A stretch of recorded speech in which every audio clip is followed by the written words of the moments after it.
Saudações família, sejam todos muito bem-vindos hermanos e hermanas. Nova York, anos 70 e 80. Uma cidade em ebulição, onde o brilho das luzes da Times Square contrastava com o submundo organizado.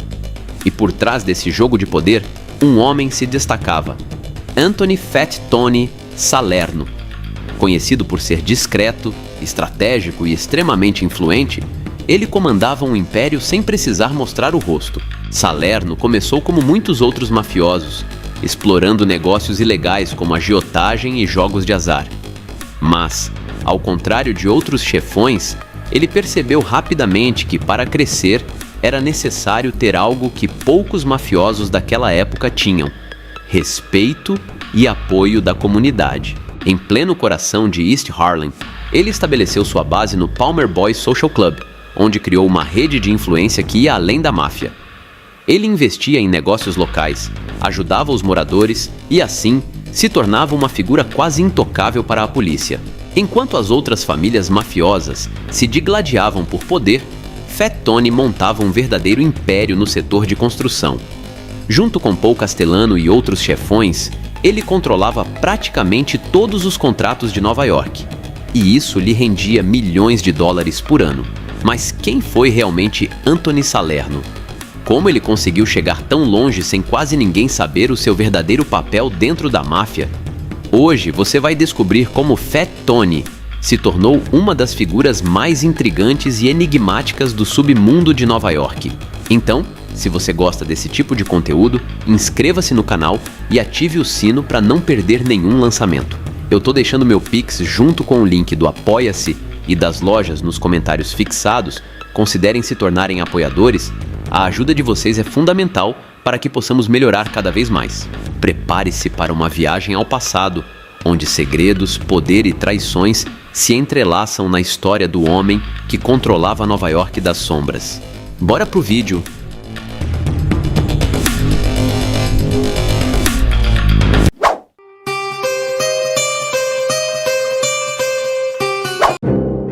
Anthony Salerno é considerado um dos mafiosos mais ricos da história da máfia estadunidense. Ele construiu toda a sua carreira no submundo no leste do Harlem, mas seu poder se estendia por toda Nova York, pois foi um dos principais nomes a assumir o controle da indústria da construção civil na cidade. Anthony Salerno nasceu em 1911 na cidade de Nova York e passou sua infância no leste do Harlem. Naquela época, o bairro do Harlem abrigava uma das maiores comunidades de italianos nos Estados Unidos, com cerca de 100 mil pessoas. Os pais de Anthony, Alfred e Mary Salerno, tinham muitos filhos, e diante da dificuldade de alimentar todos, acabaram não dedicando muito tempo à educação das crianças. Tony chegou a frequentar a escola, mas nunca completou os estudos. Desde cedo, ele foi educado pelas ruas e já fazia parte da gangue da Rua 116, que era liderada por Michael Trigger Mike Coppola a partir de 1932. Essa gangue controlava praticamente toda a região da Little Italy no leste do Harlem, especialmente os pontos de apostas. Embora a gangue estivesse em declínio no início dos anos 30, ainda representava uma força significativa na área. O auge de Michael Coppola aconteceu em 1936, quando Lucky Luciano foi condenado a 50 anos de prisão e Vito Genovese, acusado de um delito, fugiu para a Itália. Coppola aproveitou a oportunidade e assumiu o controle total das atividades ilegais no Harlem. Já em 1935, após a queda de Dutch Schultz, Coppola passou a dominar todo o mercado clandestino de jogos de azar no Harlem. Foi Coppola quem introduziu Salerno no mundo da máfia organizada. Sob sua orientação, Tony aprendeu tudo sobre cobrança de dívidas e extorsão. Não se sabe exatamente quando Anthony chamou a atenção de Coppola, mas é evidente que ele era um aluno muito promissor. Já em meados dos anos 30, Salerno ganhava boas somas nas ruas do Harlem. Quando, em 1948, Coppola foi forçado a fugir para a Flórida devido a acusações de quedas, Salerno assumiu seu lugar. Não há informações precisas sobre quando Salerno foi oficialmente integrado à família Genovese, mas isso provavelmente ocorreu no final dos anos 30 ou início dos anos 40. Um informante da polícia relatou mais tarde que, no início dos anos 50, Salerno controlava praticamente todos os agiotas do Harlem, e seus ganhos anuais chegavam a cerca de 50 milhões de dólares. Em relatórios do FBI, consta que, em meados dos anos 50, Salerno chegava a faturar quase $1 bilhão por ano, um número que parece exagerado. No entanto, mesmo que consideremos a estimativa de 50 milhões como verdadeira, ainda assim é uma quantia impressionante. Hoje, esse valor seria equivalente a cerca de 500 milhões de dólares. Salerno não se limitou apenas à agiotagem e aos jogos de azar. No início dos anos 50, ele abriu uma empresa chamada Companhia de Música Urbana do Metro, especializada na manutenção de máquinas de jogos e jukeboxes por quase toda Nova York. Anthony tinha seu próprio quartel-general, localizado em um estabelecimento chamado Clube Social Palmer Boys, no leste do Harlem. Salerno raramente saía do Harlem, pois entendia a importância de conquistar o apoio dos moradores locais e, por isso, não poupava tempo nem recursos para ajudá-los com questões de moradia e condições de vida. Embora a população do Harlem na época fosse majoritariamente italiana, Salerno empregava pessoas de várias nacionalidades. Italianos, brasileiros e porto-riquenhos trabalhavam para ele. O único critério que realmente importava para Salerno era o quanto a pessoa poderia contribuir para seus negócios. Um de seus assistentes mais próximos era Alfred Sharkey, que desempenhava o papel de contador. Todo o dinheiro das operações de Salerno passava por suas mãos. Outros membros do círculo íntimo de Salerno incluíam Vincent Cafaro, seu irmão Serino e Ângelo Zanfardino. Rumores dizem que Zanfardino tinha ligação com a venda de substâncias ilícitas, o que poderia ter sido uma das fontes de renda de Salerno, mas não há confirmação definitiva sobre isso. Anthony Salerno também tinha forte conexão com o mundo do boxe. Ele era amigo de um dos treinadores mais renomados da história do esporte, Cus D'Amato. Um dos últimos pupilos de D'Amato, o grande Mike Tyson, confirmou isso ao recordar que, quando adolescente, viu seu treinador conversando com Anthony Salerno em uma academia de boxe. A relação entre Salerno e D'Amato ia além da amizade. Em 1959, Salerno foi um dos organizadores financeiros de uma luta entre Floyd Patterson, aluno promissor de D'Amato, e Ingemar Johansson. A luta terminou com uma vitória esmagadora do boxeador sueco no terceiro round. Patterson não parecia estar em plena forma e, antes de ser nocauteado, chegou a ser derrubado 7 vezes. Descobriu-se que antes da luta, Patterson havia tomado medicamentos sedativos, o que prejudicou sua reação e resultou em sua derrota. Especulou-se que ele teria ingerido esses medicamentos por insistência de homens ligados a Salerno, mas isso não é verdade. Na época, a medicina e a farmacologia não eram tão avançadas, e o remédio havia sido prescrito por um médico para acelerar a recuperação de uma lesão que Patterson sofreu durante a preparação para a luta. Havia também boatos de que Salerno era ligado a outro boxeador famoso da época, Sonny Liston. E se você quiser saber mais sobre como a máfia controlava o boxe profissional, pode conferir um vídeo sobre o assunto no meu canal.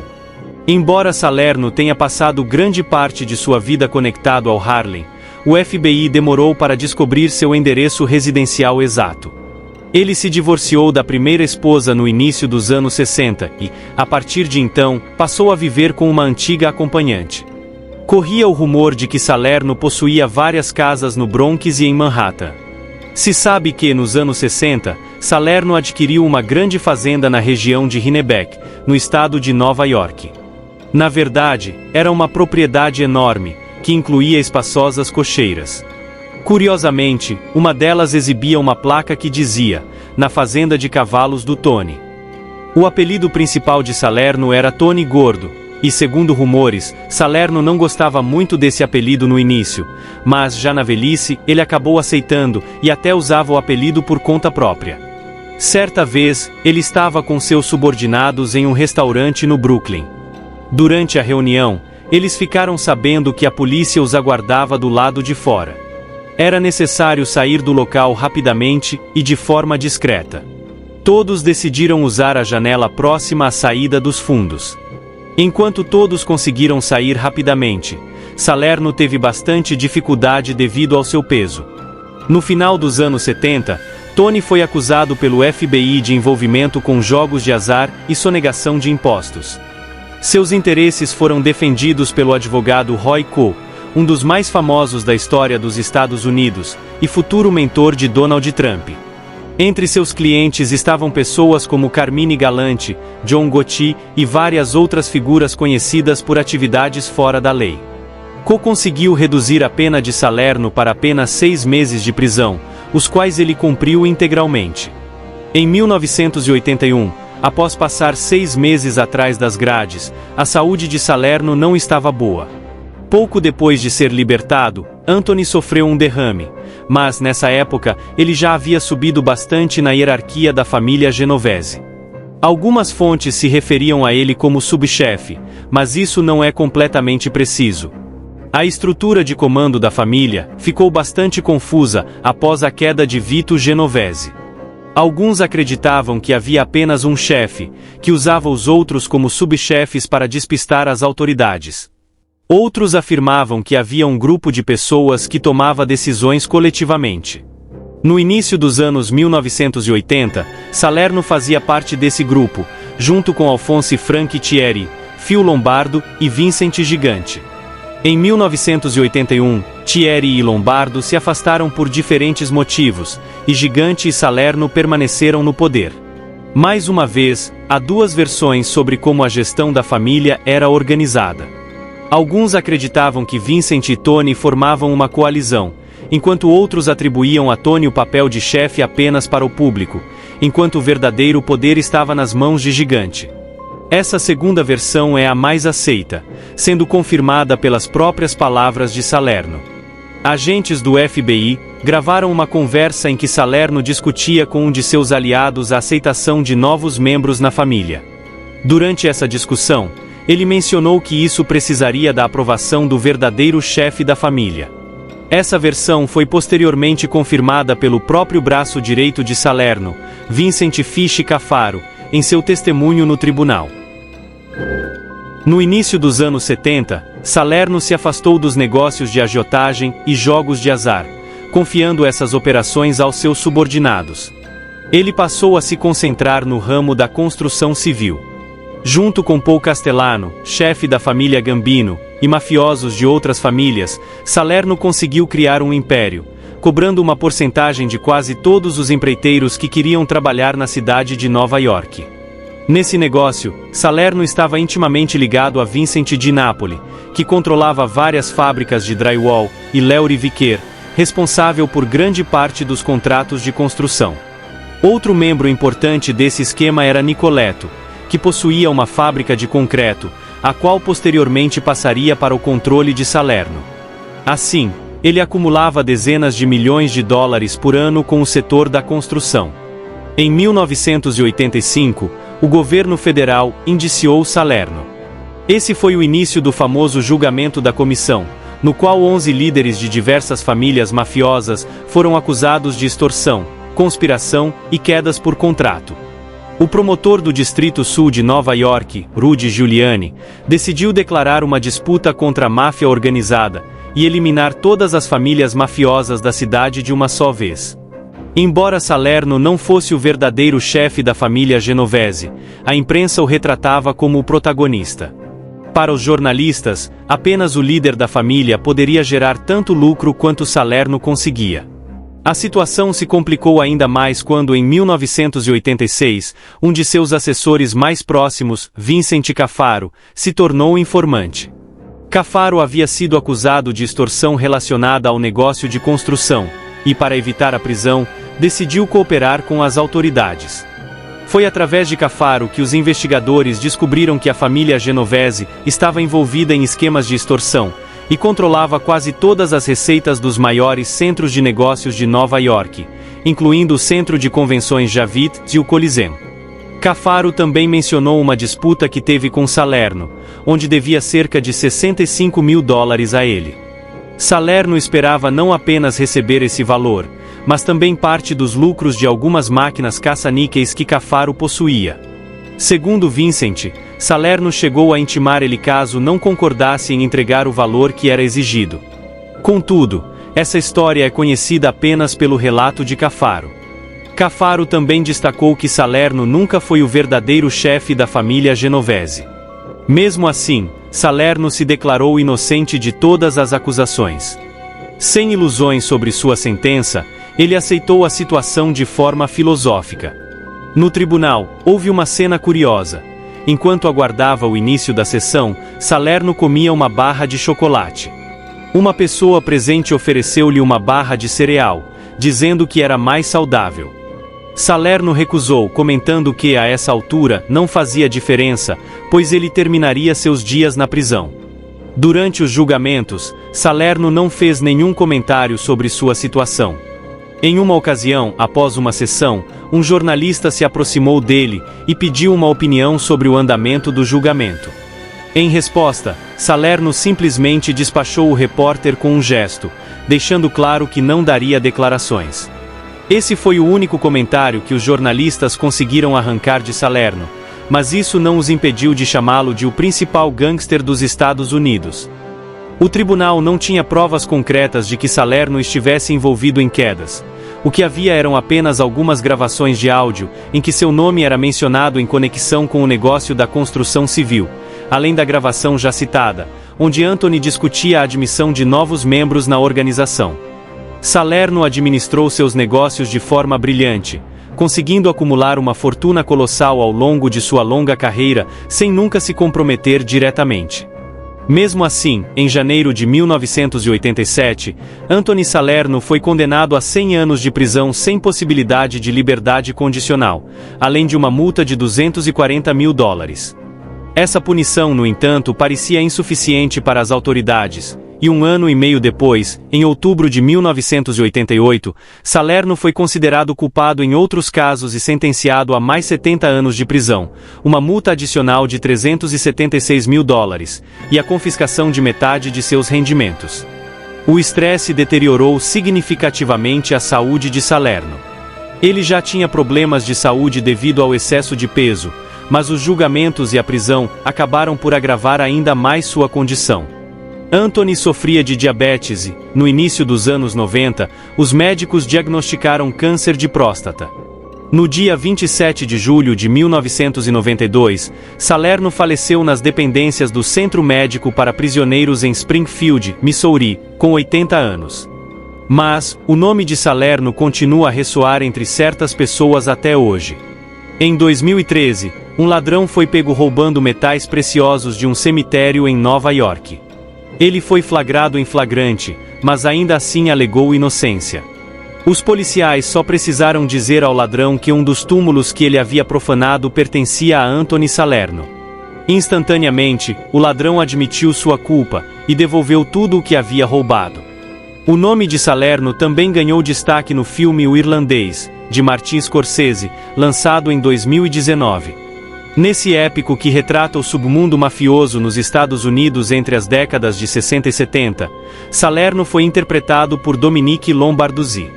Ao invés de palavras e ações barulhentas, Salerno sempre preferiu se manter nas sombras. Por fim, graças a essa característica, assim como sua firmeza durante os julgamentos, ele é lembrado não apenas como um dos mafiosos mais ricos, mas também como um dos mais leais à família Genovese.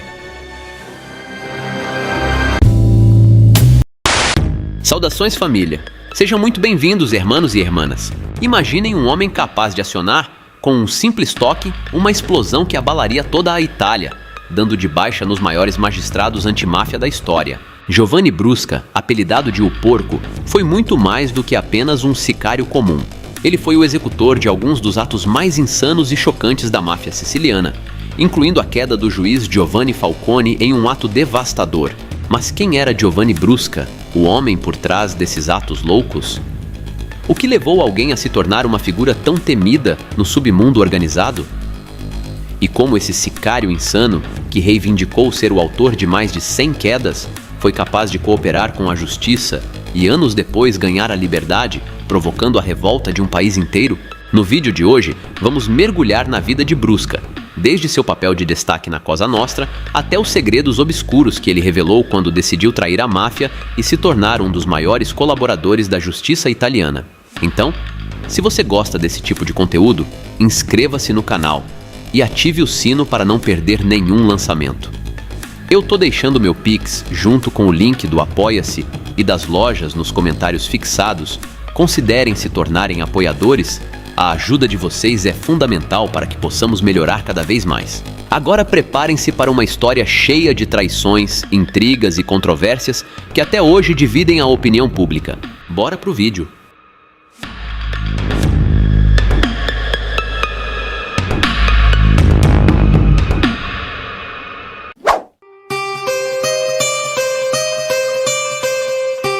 Salve galera, passando aqui rápido para deixar um recadinho a respeito da nossa loja. É uma loja de capa de celulares personalizadas, as melhores capas de celulares do universo gangster estão aqui e você que gosta desse tipo de conteúdo já dá um pulo no site para conhecer todas as nossas diversas capas que temos. A gente atende diversos modelos de celulares e também temos um preço único de R$ 39,90. Então não perca tempo e já garanta a sua capa personalizada. Enviamos para todo o Brasil, então já garanta a sua. Nas sombras do submundo, poucas figuras são tão frias e animalescas quanto Giovanni Brusca. Preso em 1996, 4 anos após orquestrar um devastador golpe que deu de baixa no renomado magistrado italiano Giovanni Falcone, de sua esposa e 3 corajosos policiais, o nome de Brusca se tornou sinônimo de temor. Seu apelido arrepiante, o Eliminador de Gente, reflete sua reputação sinistra. Ele confessou estar envolvido em mais de 100 quedas, incluindo a chocante baixa de um jovem. O rapto. Em 4 de junho de 1993, uma história impressionante começou a se desenrolar envolvendo Santino Di Matteo, um membro da máfia siciliana. Santino foi capturado pela polícia italiana e, em uma tentativa desesperada de reduzir sua pena, tomou uma decisão ousada. Ele se tornou um informante. Santino forneceu à polícia informações detalhadas sobre um notório sicário da máfia chamado Giovanni Brusca. Mas, este não era um caso qualquer. Brusca havia realizado a queda de um famoso procurador antimáfia. Trair alguém como Brusca significava entrar em um nível totalmente novo de problemas. Santino sabia que a máfia faria de tudo para buscar cobrança. E aqui está a parte mais louca dessa história. Santino tinha um filho de 12 anos chamado Giuseppe Di Matteo. O jovem garoto se tornou uma responsabilidade para Santino, já que ele não conseguia escondê-lo do implacável grupo mafioso. Diante de uma escolha difícil, não havia um lugar seguro para Giuseppe. Em um golpe de maldade pura, Giovanni criou um plano para capturar Giuseppe. Ele recrutou 2 membros da máfia para se disfarçarem de policiais e se infiltrarem no local onde o menino estava escondido. Ao se aproximarem de Giuseppe, o convenceram de que o estavam levando para ver seu pai, que estava sob custódia da polícia.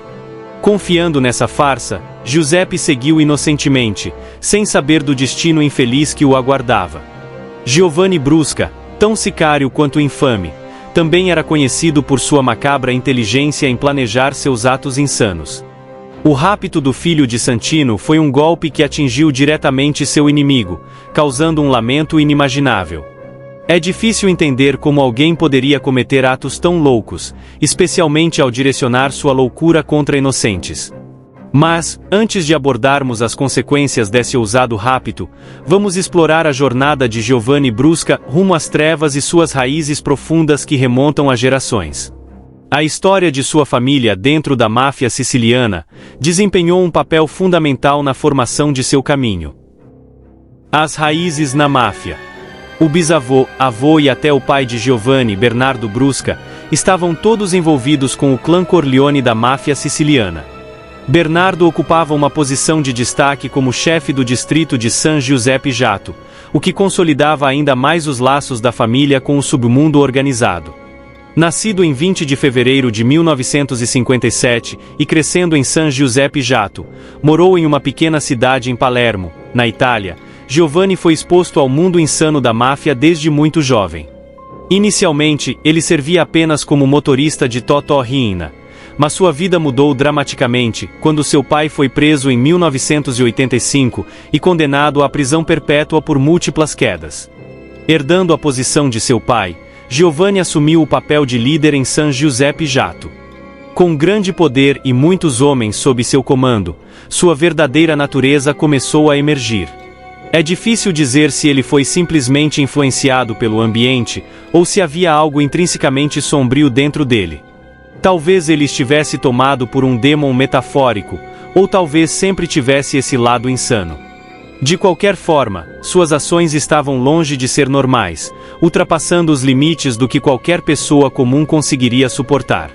A profundidade da depravação de Giovanni Brusca e sua disposição em cometer atos indescritíveis revelam o quão assustador e mau era seu caráter. O sicário insano. Giovanni Brusca era amplamente conhecido por seus métodos loucos e pela frieza extrema que infligia às suas vítimas. Ele sentia prazer em fazer as pessoas passarem por maus bocados, antes de suas quedas inevitáveis. Ele se livrava dos indivíduos, dissolvendo em ácido para eliminar qualquer vestígio. Uma das quedas de maior destaque atribuídos a Giovanni Brusca foi o do procurador antimáfia Giovanni Falcone. Totò Riina, uma figura proeminente da máfia, ordenou que Brusca executasse o ato como forma de vingança pela condenação de seu pai e de outros membros da máfia. Brusca orquestrou uma explosão de carro, plantando 13 barris de TNT e explosivos sob uma rodovia. Quando Falcone e sua família cruzaram o ponto marcado, Brusca detonou os explosivos, acabando instantaneamente com Falcone, sua esposa e 3 guarda-costas. Ao longo de sua carreira mafiosa, Brusca realizou inúmeras quedas a mando dos chefes da máfia. Ele eliminou chefes rivais, empresários poderosos e indivíduos com ligações políticas. Em um caso particularmente perturbador, ele mirou em 3 homens que dirigiam um veículo semelhante ao de seu alvo. Incapaz de identificar o alvo exato, ele decidiu dar de baixa nos 3. No entanto, o ato mais assustador atribuído a Giovanni Brusca foi o rapto e queda de Giuseppe de Matteo, filho de Santino de Matteo, que havia se tornado informante em troca de uma pena reduzida. Colaborando com as autoridades, a máfia raptou Giuseppe em 23 de novembro de 1993, se disfarçando como policiais. Eles enganaram o jovem, dizendo que ele seria reunido com seu pai, que estava sob proteção policial no continente italiano. Tragicamente, o destino de Giuseppe foi selado ao cair nas mãos da máfia. Os detalhes do que aconteceu com ele são loucos e ultrapassam os limites do que pode ser considerado normal ou aceitável. Os atos animalescos. Após capturar Giuseppe de Matteo, Giovanni Brusca ordenou que seus homens o levassem para uma casa segura, isolada de qualquer olhar curioso. Foi ali que o verdadeiro pesadelo de Giuseppe começou. As paredes da casa sussurravam com uma sensação fria e inimaginável de pavor, enquanto os atos malucos da máfia tomavam conta do garoto. Os dias se transformaram em semanas, e as semanas em meses, enquanto os capangas de Giovanni submetiam Giuseppe a tormentos indescritíveis. Eles se deleitavam com seu poder insano, e não ligavam para inocentes. Os gritos de Giuseppe ecoavam pelos corredores sombrios, caindo em ouvidos surdos. A máfia havia roubado sua infância, a substituindo por um pesadelo implacável. Enquanto isso, a polícia descobriu o desaparecimento de Giuseppe, e a notícia chegou ao seu pai, Santino de Matteo. O desespero e a angústia no coração de Santino eram imensuráveis.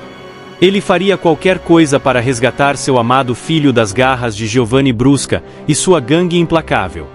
Santino embarcou em uma jornada perigosa até a Sicília, tentando negociar a libertação de Giuseppe. Mas o controle da máfia era inquebrável. Santino seguiu incansavelmente qualquer pista que pudesse aproximá-lo de seu filho. O peso de sua desesperança era esmagador, mas ele se recusava a ceder.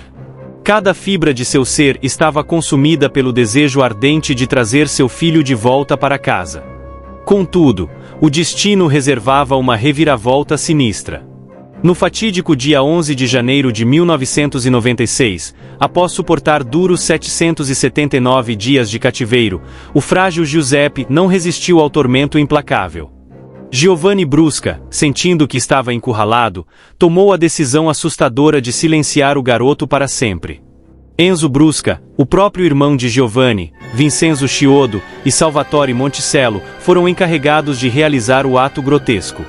Em uma câmara macabra, Giuseppe foi dado de baixa. Sua alma inocente foi marcada para sempre pela animalidade dos mafiosos. Para apagar qualquer vestígio de seu ato monstruoso, os executores da máfia dissolveram Giuseppe em um barril de ácido, uma prática conhecida como lupara bianca. A memória do jovem garoto assombraria para sempre aqueles que soubessem das atrocidades cometidas por Giovanni Brusca e seus cúmplices. Durante esse período sombrio, Giovanni Brusca estava profundamente envolvido na campanha de caos orquestrada pelos corleoneses contra o Estado. Era uma época de retaliação e desafio, após as quedas dos magistrados antimáfia Giovanni Falcone e Paolo Borsellino. A máfia espalhava temor, e o povo italiano vivia com medo. Marcos históricos e culturais como a Galeria Uffizi foram marcados por explosões, deixando um rastro de devastação, queda e caos. O reinado de Giovanni Brusca e os corleoneses ultrapassou todos os limites humanos, abalando a sociedade e expondo o lado mais sombrio do submundo organizado. Suas ações mostravam até onde algumas pessoas estavam dispostas a ir em busca de poder e controle. A grande queda de Giovanni Brusca. No dia 20 de maio de 1996, o reinado de medo de Giovanni Brusca chegou a um fim abrupto. Escondido em uma pequena casa no interior da Sicília, perto de Agrigento, Brusca estava prestes a ser capturado. Sem saber, as autoridades rastreavam seus passos, interceptando suas ligações telefônicas. Enquanto Brusca jantava com sua namorada, seu filho pequeno e seu irmão Vincenzo, ele não fazia ideia de que seu tempo estava se esgotando. Um policial à paisana, pilotando uma moto, passou inadvertidamente perto da casa, e o barulho foi captado pelos agentes que monitoravam as ligações de Brusca. Aproveitando a oportunidade, os investigadores rapidamente se moveram em direção à casa isolada. A prisão de Brusca foi uma vitória para a justiça e um duro golpe contra o poder da máfia. Ao ser levado para a delegacia de Palermo, o ar se encheu de alegria. Policiais comemoravam, buzinavam e se abraçavam. Foi um momento simbólico, demonstrando que o reinado de medo da máfia poderia ser enfrentado. Giovanni Brusca, desarrumado e exausto, saiu do carro cercado pelos policiais. Sua barba por fazer e suas roupas amarrotadas eram um contraste com o medo que ele havia imposto por anos. Alguns dos policiais arrancaram suas máscaras de esqui, em um ato simbólico de mostrar que já não temiam mais o outrora temido executor da máfia. No meio da cena caótica, um dos policiais conseguiu passar pelos guardas e desferiu um soco no rosto de Brusca, um pequeno gesto de vingança pelas incontáveis pessoas destruídas por ele. O confronto no tribunal. Em 1997, um confronto dramático ocorreu no tribunal entre Giovanni Brusca e Santino Di Matteo, o pai enlutado de Giuseppe Di Matteo. Ao se verem durante as audiências, as emoções ficaram à flor da pele. Santino, tomado pelo luto e pela raiva, fez uma declaração chocante ao juiz. Ele garantiu sua colaboração com as autoridades, mas afirmou que não poderia garantir o mesmo diante do animal que estava à sua frente. Em um momento de emoção crua, Santino expressou seu desejo de vingança, afirmando que, se tivesse 2 minutos a sós com Brusca, acabaria com ele. A tensão cresceu rapidamente, e a situação ameaçava sair do controle, mas os seguranças do tribunal intervieram, contendo Santino e evitando que o confronto se tornasse um fato concreto. As informações fornecidas pareciam incompletas, mas com o tempo, ele revelou informações detalhadas e valiosas sobre as operações internas da máfia. Sua cooperação levou à prisão de outros líderes mafiosos, e ajudou a enfraquecer significativamente o poder da máfia na Itália. No entanto, o acordo de Brusca com as autoridades levantou controvérsias. Ele recebeu uma redução de pena em troca de sua colaboração, e muitos acreditavam que isso era um insulto à memória das pessoas que ele deu de baixa. A libertação do monstro. Em 2021, após cumprir 25 anos de sua sentença, Giovanni Brusca foi liberado da prisão, sob regime de liberdade condicional. Essa liberação foi recebida com indignação e revolta por parte das famílias das vítimas e da sociedade em geral. A decisão de liberar Brusca gerou um intenso debate sobre a justiça e a ética de conceder benefícios a mafiosos arrependidos, especialmente para alguém com um histórico tão insano. A redução de pena foi parte de um programa legal que incentivava membros da máfia a cooperar em troca de sentenças mais leves, uma estratégia que ajudou a derrubar o poder da máfia na Itália. Para muitos, porém, a ideia de que um homem responsável por centenas de quedas, incluindo a de um menino de 12 anos, pudesse voltar a viver em liberdade parecia uma afronta. A própria mãe de Giuseppe Di Matteo declarou que a soltura de Brusca era um tapa na cara de todos nós, refletindo o profundo trauma e a dor que Brusca causou. O legado de um monstro. A história de Giovanni Brusca é um lembrete sombrio da máfia organizada e dos dilemas complexos que surgem na luta para erradicá-la. Ele será para sempre lembrado por seus atos, mas também é visto como uma peça-chave na queda de vários mafiosos poderosos. Seu caso continua a gerar debates sobre até que ponto se pode perdoar ou, pelo menos, reduzir a pena de alguém que colaborou após cometer delitos tão abomináveis. A libertação de Brusca simboliza uma falha no combate à máfia, e também deixa um amargo sentimento de injustiça para as famílias da Itália. O debate sobre se um homem como Giovanni Brusca merece uma segunda chance na sociedade continua a dividir opiniões, tanto na Itália quanto no resto do mundo. A história de Giovanni Brusca e suas controversas alegações sobre os bastidores da máfia revelam a complexidade das relações entre o Estado italiano e a máfia organizada. Brusca, que cooperou com as autoridades após sua prisão, fez várias acusações sobre a captura de Totò Riina, o grande chefe da máfia, sugerindo que Riina teria sido traído por outros mafiosos, incluindo Bernardo Provenzano, em troca de materiais comprometedores. Segundo Brusca, havia até negociações indiretas com o ministro do interior da época, Nicola Mancino, para impedir mais quedas, uma afirmação negada por Mancino, mas que levou a um processo judicial anos depois. Apesar da colaboração de Brusca, muitos consideraram as informações fornecidas difíceis de verificar ou completamente falsas, levantando questionamentos sobre a credibilidade de seus relatos e a legitimidade dos acordos entre mafiosos arrependidos e o Estado. Isso resultou em debates públicos e pedidos de regulamentações mais rígidas para esse tipo de colaboração. Controvérsias sobre os benefícios concedidos a Brusca. Embora Brusca tenha ajudado a derrubar líderes mafiosos, ele permaneceu preso em Rebibbia, em Roma, até sua libertação polêmica em 2021. Sua pena foi reduzida para 26 anos devido à sua cooperação, mas isso causou grande indignação, especialmente entre políticos como Matteo Salvini e Enrico Letta, que questionaram a decisão de liberá-lo sob liberdade condicional. A concessão de privilégios, como visitas familiares e redução de pena, gerou controvérsias, já que Brusca era responsável por crimes atrozes, incluindo a queda do menino Giuseppe Di Matteo e o atentado que matou o juiz Giovanni Falcone. Propriedades confiscadas e o impacto na comunidade. Um aspecto simbólico dessa história é a transformação das propriedades confiscadas da família Brusca.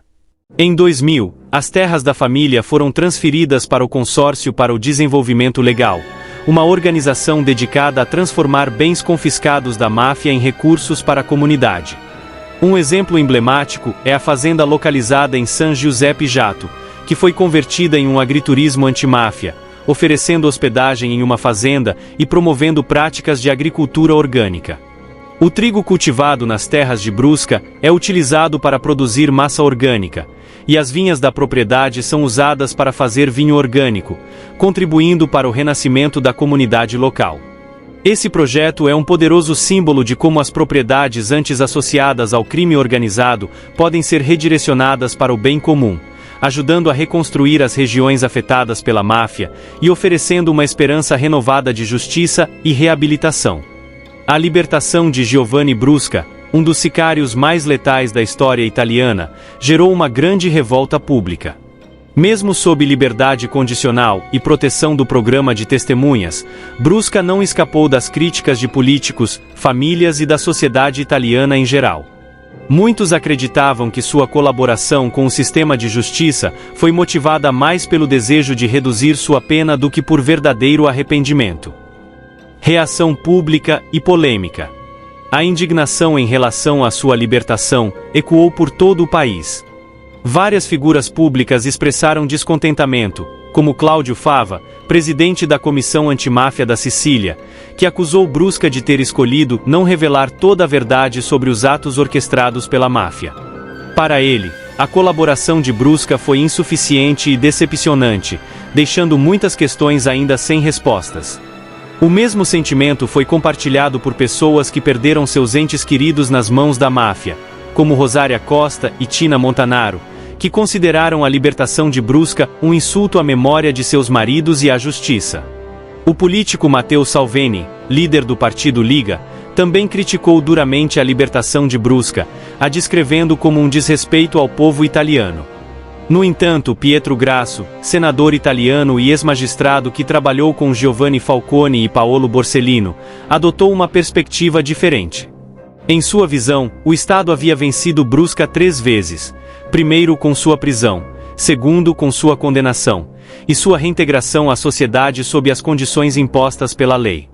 Por fim, Grasso argumentou que, apesar de Brusca ser um dos sicários mais animalescos da história italiana, o sistema de justiça prevaleceu, demonstrando a força do Estado italiano.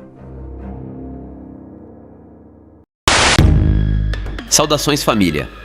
Sejam todos muito bem-vindos, hermanos e hermanas. Em 1971, um golpe militar abalou as estruturas de Uganda, colocando no poder um homem que se tornaria um dos líderes mais temidos e controversos da África, Idi Amin. Ele prometeu prosperidade, estabilidade e uma nova era para o país. Mas o que Uganda realmente experimentou foi uma era de temor, paranoia e loucuras. Amin não era apenas um militar de carreira, ele tinha um carisma que encantava multidões, uma confiança inabalável e uma frieza que surpreendeu até seus aliados mais próximos. Durante seu governo, ele se autodenominou o último rei da Escócia, declarando-se líder supremo e tomando para si títulos cada vez mais bizarros. Nos 8 anos de sua ditadura, cerca de 300 mil pessoas foram dadas de baixa. O medo reinava nas ruas, enquanto Amin perseguia qualquer um que ousasse questionar sua autoridade. Mas o que levou um homem, antes admirado por sua bravura militar, a se transformar em um dos ditadores mais insanos da história? Neste vídeo, vamos mergulhar na mente de Idi Amin. Como ele chegou ao poder?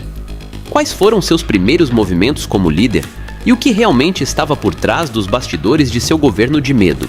Então, se você gosta desse tipo de conteúdo, inscreva-se no canal e ative o sino para não perder nenhum lançamento. Eu tô deixando meu Pix junto com o link do Apoia-se e das lojas nos comentários fixados. Considerem se tornarem apoiadores, a ajuda de vocês é fundamental para a evolução do canal. Agora, preparem-se para conhecer os segredos de um dos governantes mais temidos do século XX. Bora pro vídeo!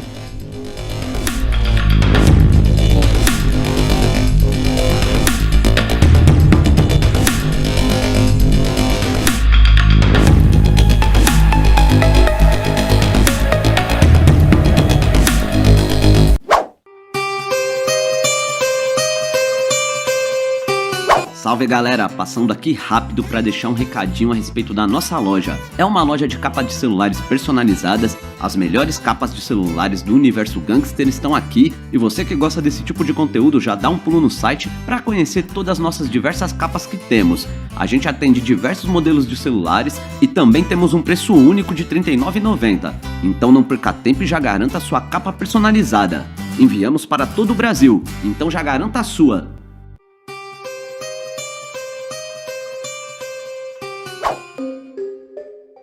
O homem conhecido na história como Idi Amin nasceu em circunstâncias pouco claras no meio da década de 1920 em Uganda.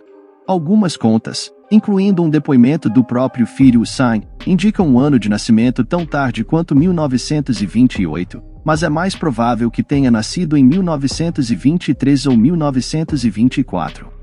Seu local de nascimento também é contestado, mas a sugestão de que tenha nascido na capital do país, Kampala, provavelmente é infundada. Acredita-se que Amin tenha nascido em Koboko, na parte noroeste do país, dominada pelos muçulmanos, próxima à fronteira com o que hoje é o Sudão do Sul. A origem do pai de Amin é igualmente incerta, e há relatos de que Bieri era membro do povo Kakva, segundo algumas contas, e que ele se converteu ao Islã do catolicismo romano no início do século XX, mudando seu nome para Amindada. No entanto, outras fontes sugerem que ele era étnico núbio e pode ter sido criado como muçulmano. Se for o caso, sua família provavelmente veio originalmente do Sudão e fez parte das comunidades sudanesas trazidas para o sul por Emin Pasha, governador otomano da província de Equatória no final do século XIX, que se aventurou até Uganda na década de 1880. A mãe de Amin era Asa Arte, cuja descendência também é contestada. Ela pode ter sido do povo Kakva ou Lugbara, diferentes povos que viviam no que hoje é o norte de Uganda. O pouco que sabemos da infância de Ed indica que seu pai o abandonou e sua mãe o criou sozinha. Ele frequentou uma escola islâmica em Bombo no início dos anos 1940, enquanto a Segunda Guerra Mundial acontecia ao norte e leste, na África Oriental Italiana e no Magreb. Qualquer avaliação da vida de Amin deve começar explorando a história de Uganda sob o domínio colonial. Assim como muitas outras partes da África subsaariana, Uganda era um país concebido mais pela imaginação de seus colonizadores do que por uma coesão étnica ou religiosa. A região que o país abrange hoje era habitada por diferentes povos no período pré-colonial, sendo os bugandenses os maiores, que governavam uma grande parte do país no sul da Uganda moderna, incluindo a região ao redor da capital, Kampala. No entanto, a área também continha muitos povos nilóticos no norte e leste, como os Kakva e Lugbara, encontrados no noroeste. Havia uma substancial população sudanesa. Bolsões de pessoas também habitavam as regiões que hoje ficam ao longo da fronteira entre o leste de Uganda e o oeste do Quênia. E para complicar as coisas, as pessoas do país também estavam divididas ao longo de linhas religiosas, com uma grande população muçulmana no norte, onde o Islã se espalhou do Egito e Sudão, enquanto em outros lugares, outros seguiam as religiões nativas de Uganda. Muitos haviam também aceitado fé como o catolicismo romano ou protestantismo. Este era o mosaico de etnias e religiões concorrentes, do qual emergiu a Uganda moderna. O reino de Buganda abrangia grande parte do país quando os britânicos começaram a avançar aqui no final do século XIX. O Protetorado de Uganda foi estabelecido em 1894 como parte das ambições de alguns imperialistas britânicos na África de obter o controle de um trecho contínuo de território no continente, desde o Cairo no Egito. Na África do Sul, sob o domínio britânico, algumas das divisões internas do país foram exacerbadas quando o regime colonial favoreceu elementos entre os bugandenses, que haviam adotado o protestantismo, usando-os como um proxy para governar o país e sobrepor-se aos elementos muçulmanos. No norte, o domínio colonial era exploratório, mas também trouxe benefícios na forma do início de nossa infraestrutura e economia modernas, principalmente na produção de culturas comerciais como açúcar e algodão, enquanto os níveis de alfabetização também aumentaram consideravelmente na primeira metade do século XX. Outro desenvolvimento importante foi a criação de um exército ugandense sob os britânicos. Quando o regime colonial começou a treinar e estabelecer posições na África Oriental, uma dessas unidades nativas foi o King's African Rifles, através do qual Amin emergiria como uma força em Uganda na década de 1960. Em 1946, com cerca de 22 ou 23 anos, Idi Amin alistou-se no King's African Rifles, ou KAR, em Uganda. Alegações posteriores de que ele havia se juntado ao exército britânico durante a Segunda Guerra Mundial e lutado na frente de Burma contra os japoneses eram fabricações criadas principalmente por Amin. Ele ascendeu rapidamente no KAR, sendo popular entre os oficiais britânicos e deixando uma forte impressão com suas habilidades atléticas e seu trabalho como soldado. Consequentemente, foi promovido o mais rapidamente possível para um indivíduo de ascendência africana na época, dentro das fileiras do KAR, e até o final da década de 1940, estava estacionado no vizinho Quênia, onde havia maior agitação contra o domínio colonial britânico do que em sua Uganda natal. Em 1952, durante a Revolta da Terra e Liberdade do Quênia, também conhecida como Mau Mau, Amin serviu com distinção, embora mais tarde tentasse minimizar seu envolvimento na guerra, que visava defender o domínio imperial britânico. Ele foi promovido a cabo em 1952 e a sargento no ano seguinte. Ao longo da década de 1950, Amin continuou a ter algum sucesso. Ian Graham Amines, oficial comandante do CAR, e um homem que mais tarde escreveu uma memória sobre sua relação com Uganda e o futuro ditador, afirmou posteriormente que Amin foi um dos melhores soldados e oficiais intermediários que já comandou, e outros oficiais concordaram com essa avaliação. Também foi durante esses anos que ele foi enviado para a Europa para treinamento militar adicional e ficou destacado em Stirling, na Escócia, por algum tempo. Isso marcou o início de uma afinidade com o país, que, como veremos, levou Amin a brincar com a ideia de se tornar rei da Escócia nos anos seguintes. Após retornar à África, ele recebeu o título de Efendi ou Afande em Swahili no CAR em 1959, tornando-se um sargento de segunda classe, a patente mais alta que um africano poderia alcançar nas Forças Armadas Britânicas na África Oriental. No entanto, também havia indícios dos problemas que estavam por vir com Amin. No final de 1961 e início de 1962, o CAR foi chamado para intervir em roubos generalizados de gado na fronteira entre Uganda e Quênia. Durante esse período, Amin comandou seu pelotão para massacrar dezenas de aldeões, sendo o único sobrevivente submetido a um tribunal militar por essa atrocidade civil. Como Uganda estava prestes a obter independência da Grã-Bretanha, e o governador colonial, Sir Frederick Crawford, não queria um escândalo envolvendo um dos únicos 2 ugandenses nativos que eram oficiais comissionados no exército colonial. Enquanto Amin ascendia nas fileiras do exército britânico colonial, grandes mudanças varriam a África. Em 1941, os aliados ocidentais concordaram com a Carta do Atlântico, seguindo a pressão dos Estados Unidos, que declarava que haveria maior independência concedida às colônias das potências europeias no pós-Segunda Guerra Mundial. Isso, combinado com a incapacidade de preservar seus impérios após a guerra, assegurou que muitas nações na África alcançassem a independência no meio do século XX. Em 1945, a maioria esmagadora do continente era controlada pela França no norte e noroeste, ou pela Grã-Bretanha no sul e leste do continente, nas regiões centrais. A Bélgica tinha um vasto território no Congo, enquanto Portugal tinha 2 grandes blocos em torno de Moçambique e Angola, e a Itália detinha a maior parte do Corno de África e Líbia. Pouco aconteceu imediatamente após a guerra para conceder independência a essas extensas colônias, mas na década de 1950, a pressão para fazê-lo tornou-se irresistível. Como resultado, em 1956, Marrocos e Tunísia obtiveram independência da França, e o processo se acelerou rapidamente a partir daí. Especialmente em 1960, Camarões, Senegal, Togo, Mali, Benin, Níger, Costa do Marfim, Burkina Faso, Chad e Madagascar conquistaram sua independência da França, aproximadamente na mesma época em que a Bélgica renunciou ao controle de suas colônias e criou os países do Congo, Burundi e Ruanda. A Grã-Bretanha havia renunciado ao controle de Gana em 1957 e seguiu com a Nigéria em 1961. O processo de descolonização na África Oriental ocorreu alguns anos depois do que em partes do noroeste da África. A maneira como isso ocorreu em Uganda e regiões adjacentes também diferiu consideravelmente de outros países mais ao noroeste. Em muitos desses outros países, grupos políticos surgiram para apoiar a independência, representando povos indígenas que muitas vezes foram educados em Londres ou Paris e depois voltaram para suas terras determinados a alcançar a autodeterminação. Em Uganda, houve alguns apelos pela independência, mas pouco em termos de um movimento político coeso ou partidos políticos dignos de nota até o final da década de 1950. Portanto, não havia um ambiente político maduro no qual o poder pudesse ser transferido quando a independência foi finalmente declarada em 9 de outubro de 1962, e a República de Uganda passou a existir.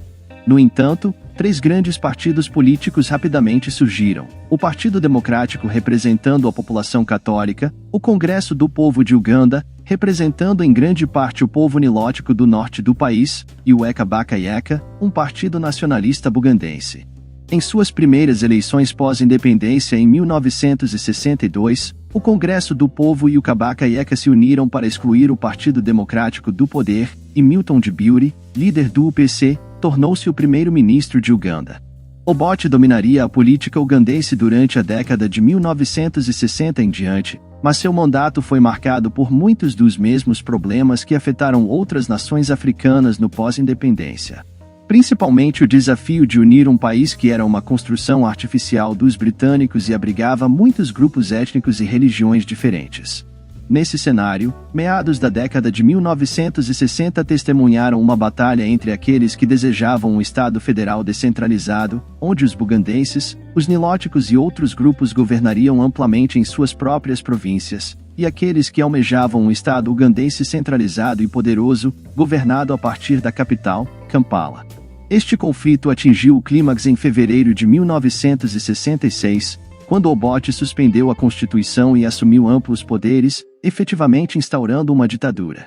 No entanto, isso não era exatamente uma ocorrência incomum na África pós-independência.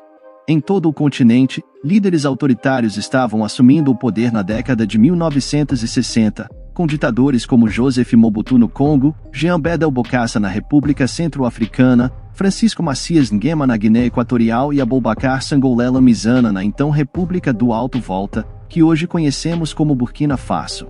Assim, Uganda estava seguindo essa tendência preocupante quando Obote assumiu o poder em 1966. Para mim, a consolidação de seu controle sobre o país foi benéfica.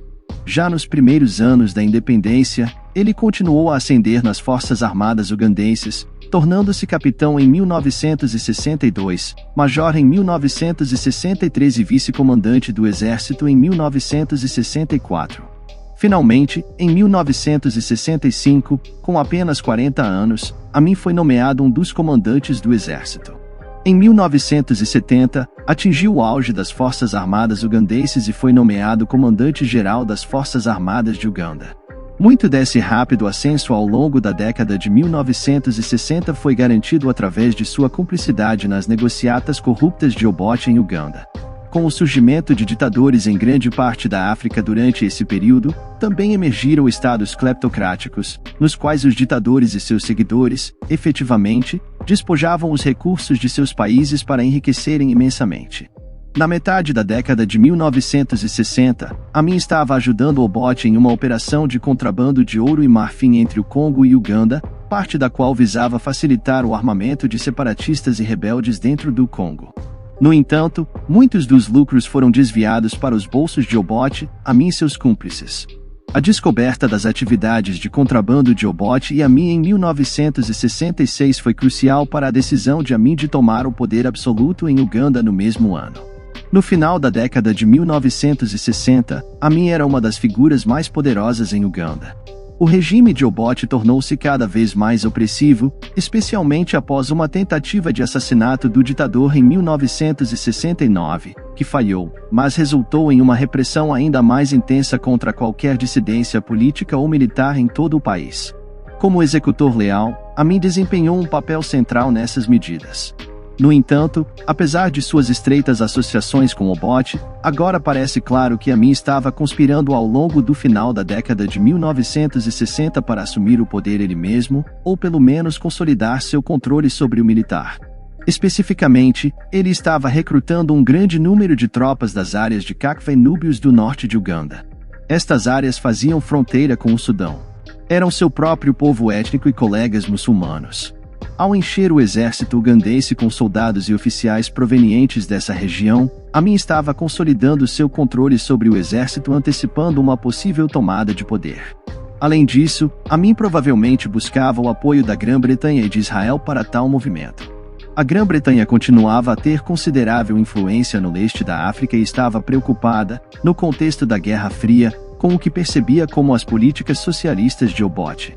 Enquanto isso, Israel esteve envolvido em Uganda durante a década de 1960 e estava ansioso para usar Uganda e regiões adjacentes como meio de desviar a atenção de seus vizinhos do norte, Sudão e Egito, da ocupação contínua de Israel na Península do Sinai. Eventualmente, as maquinações de Amin chegaram ao auge no início da década de 1970. Em outubro de 1970, Obote, que já desconfiava das intenções de Amin, o removeu do comando-geral das Forças Armadas de Uganda e nomeou a si mesmo para o cargo. Ele então começou a preparar acusações de má conduta financeira contra Amin, mas agiu lentamente demais, o que se mostrou um erro fatal. Nesse ínterim, Amin descobriu sobre as intenções de Obote e agiu agressivamente contra o presidente.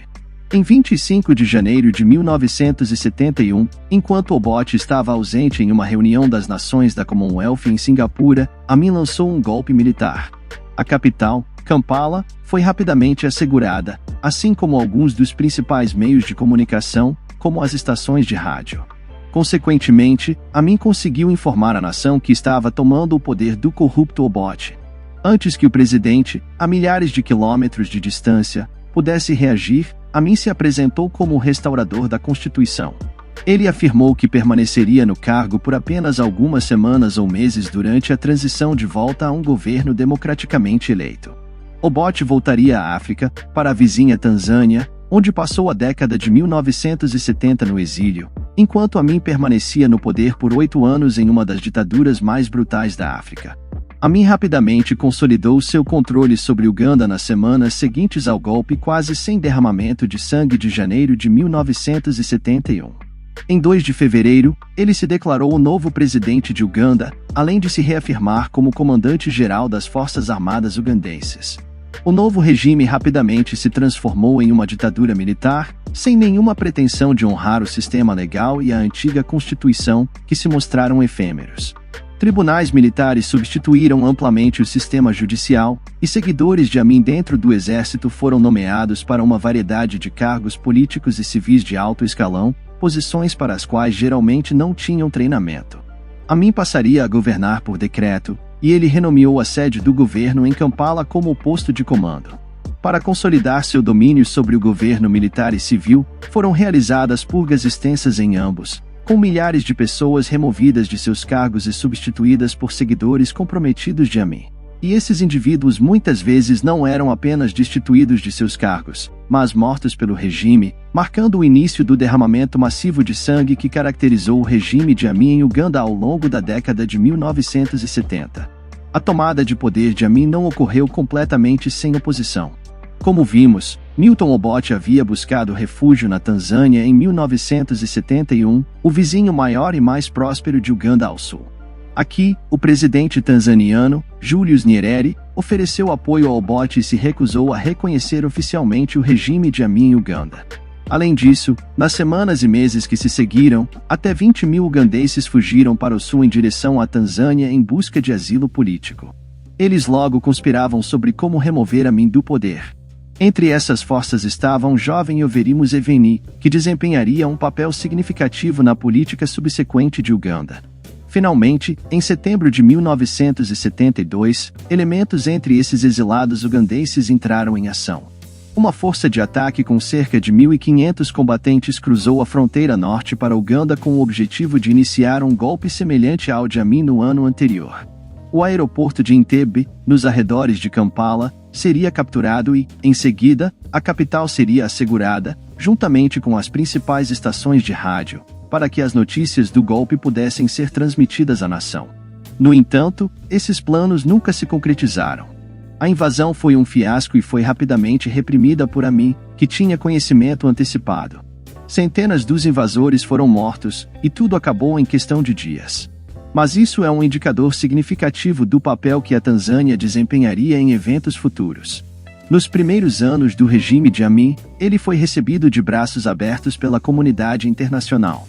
Os britânicos e os israelenses apoiaram o golpe em 1971 e reconheceram rapidamente o regime de Amin assim que ele assumiu o poder, acreditando que o ex-oficial do CAR seria mais fácil de lidar do que Obote tinha sido. E Amin estava mais do que feliz em incentivar essas ilusões, apresentando-se neste estágio inicial como um conciliador dos problemas políticos, étnicos e religiosos de Uganda, alguém que uniria os diversos grupos religiosos e étnicos do país. Assim, em julho de 1971, Amin foi bem recebido em visitas oficiais tanto à Grã-Bretanha quanto a Israel. Na Grã-Bretanha, encontrou o primeiro-ministro Edward Heath e até almoçou no Palácio de Buckingham. Ele também aproveitou a oportunidade oferecida pela visita oficial para voltar à Escócia, onde havia treinado na década de 1950. Amin tinha um fundo especial para os compatriotas do exército ugandense na Escócia e chegou a cogitar uma aliança bizarra com a Organização Paramilitar Escocesa, resultando em sua oferta para se tornar rei da Escócia em Londres e Tel Aviv. Amin solicitou armas adicionais para levar a luta à Tanzânia, mas ambos os governos recusaram.